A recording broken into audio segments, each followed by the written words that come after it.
सिद्धि की शादी के बाद वो ससुराल चली जाती है। पीछे रह जाती है भाभी रानी। सिद्धि के ससुराल जाते ही भाभी कहती है, अरे वाह जी वाह, सारे कपड़े मेरे। हाय रे पैंट, अरे वाह वाह, मजा आ जाएगा। अरे ये सिद्धि की अलमारी के सामने खड़े होकर क्या बड़बड़ा रही है? जा जाकर देख मेहमानों को विदाई की मिठाई मिली कि नहीं।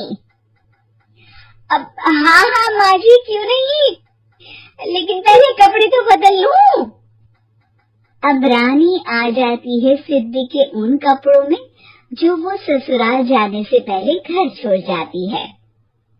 अरे रानी, कुछ दिन रुक जाती। अरे ये तो सिद्धि बिटिया को मैंने ही दिया था, बड़ा ही फबता था उस पर, तुझ पर तो कुछ खास नहीं लग रहा। अब वो ना मेरे सारे कपड़े गीले थे तो सोचा पहन लूं। वैसे भी सिद्धि को कौन सा दिन पुराने आउटडेटेड कपड़ों को पहनना है। वैसे भी ये सूट तो मैंने तभी पहना था, वैसे खास है भी नहीं ये। हाँ ठीक है, लेकिन ना मेरी सिद्धि पर तो जमता था। सारे मेहमान चले जाते हैं और सिद्धि ससुराल से मायके पहली बार आती है। अपना घर, अपना कमरा, अपनी अलमारी। ये बोलकर जैसे ही सिद्धि अलमारी खोलती है तो सामने उसके कपड़ों की जगह कुछ और ही रखा होता है। माँ, ओ माँ, जरा कमरे में तो आना। सास और रानी वहाँ पहुँच जाते हैं। रानी ने पहनी होती है सिद्धि की जींस और टी शर्ट। अरे भाभी, ये क्या? ये तो मेरी बड़ी ही महंगी टी शर्ट है, इसे आपने घर में क्यों पहनी है? अरे बहुत मिलती है दीदी ये चौक की मार्केट में, 150 में। ओ भाभी प्लीज, ये एरोपोस्टल है, 2000 की एक टी शर्ट। ओहो, 2000 में तो दीदी 4 साड़ी आ जाए। अब क्या बोलूं? भाभी, ये मेरी अलमारी में छोटू के कपड़े, तो मेरे कपड़े कहाँ हैं? मेरी अलमारी में? अब दीदी आपको कौन से पुराने कपड़े पहनने थे? माना भाभी, लेकिन मैं जब घर आती तो यही सब पहनती ना। अरे तुम तो बड़ी कंजूस हो दीदी। खैर वक्त आता है जब सिद्धि ससुराल के लिए रवाना हो रही होती है। अरे रानी, अंदर से सिद्धि का गिफ्ट ले आ। लड़की पहली बार ससुराल से मायके आई है। रानी अंदर जाती है और एक सिंपल सी साड़ी लेकर बाहर आ जाती है। ये लीजिए माँ जी। सास बेटी को गिफ्ट देकर ससुराल भेजती है। अगले दिन रानी एक सुंदर सी साड़ी पहनकर सामने आती है। अरे रानी, ये तो वो साड़ी है जो मैंने सिद्धि को देने के लिए दी थी जब वो ससुराल ले जाती, लेकिन ये तूने कैसे पहन ली?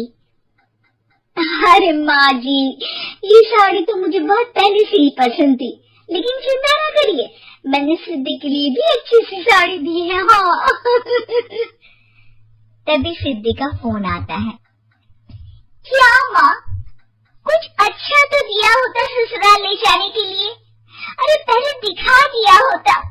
ये चमकते हुए पैकेट में नौकरानी वाली साड़ी मत दिया करो माँ।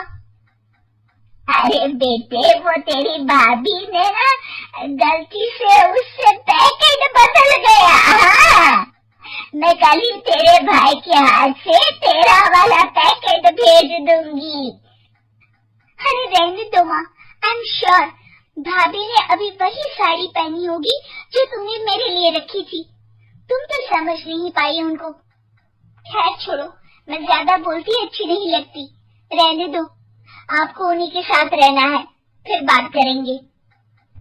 सास को रानी पर गुस्सा आ जाता है। वो उसके कमरे में जाती है जहाँ वो शादी का एल्बम देख रही होती है।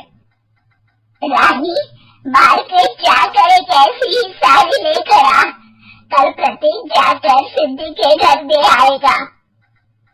अरे क्यों माँ जी, कितनी साड़ी देनी है दीदी को? यहाँ कोई सेल लगी है क्या? अरे चुप कर, मेरे बेटी के हिस्से की साड़ी खुद पहन ली, अब ज्यादा ज्ञान बांट रही है। एक दिन सिद्धि का फोन आता है। माँ, मेरी सास ने आप सबको खाने पर बुलाया है। सारे लोग सिद्धि के ससुराल पहुँचते हैं। खाना खाकर वो लोग निकल रहे होते हैं कि सिद्धि की सास सभी को गिफ्ट देती है। अरे बहन जी, बेटी के घर का खाना खा लिया, यही बहुत है जो आप ऊपर से गिफ्ट भी दे रही है। अरे बहन जी, आप भी कहाँ इन बातों पर विश्वास कर रही हैं? सास सभी को गिफ्ट देती है, लेकिन रानी को जो साड़ी देती है वो अजीब सी हरे रंग की, लाल रंग की बड़ी छाप वाली होती है। अरे छी, ये कौन पहनेगा? सासू माँ को तो जरी वाली इतनी सुंदर, और मेरे लिए ये नौकरानी वाली। अरे भाभी, दरअसल मैं जब भी घर आती थी आप वापसी में ऐसी ही साड़ी देती थी ना, तो माँ ने सोचा कि आपको आपकी पसंद की ही साड़ी क्यों न दी जाए। बेचारी रानी, बोलती भी तो क्या। सिद्धि और सास रानी का चेहरा देखकर हंसने लगती है। तो रानी समझ जाती है कि अपने ही बिछाए जाल में वो फंस चुकी है।